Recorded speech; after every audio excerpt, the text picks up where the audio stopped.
qimor ishida juda ko'p mag'lublar va g'oliblar bo'ladi. Faqat qimor o'ynatgan g'olib bo'ladi, qilich. Faqat o'ynatgan. Bu oqshom bu yerda ko'radiganlaring Turkiya nomidan qimor o'ynaydiganlardir. Bu oqshomda g'olib qimorboz sen bo'l. Men biladigan eng yaxshi qimorboz siz. Hali qimorda yutqizganingizni ko'rmadim. Qimorda yutadigan yo'q, qimor o'ynatgan yutadi.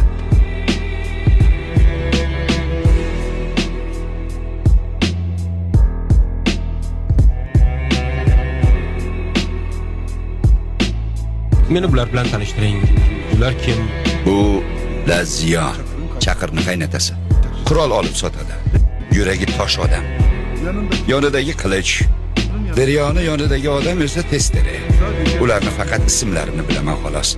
Ana bu semizi bor-ku, u tambalaji Mehmet. Bugun yer ostida qancha qimorxona bo'lsa, 90% uniki. Iltimos, tikadiganlaringiz.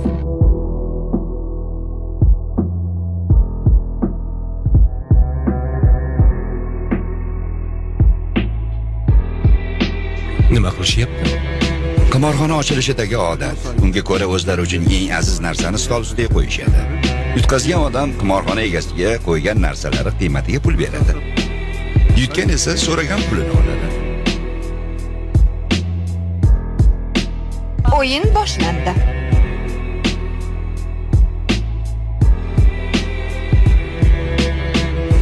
$200,000, $300,000, 200,000 $300,000.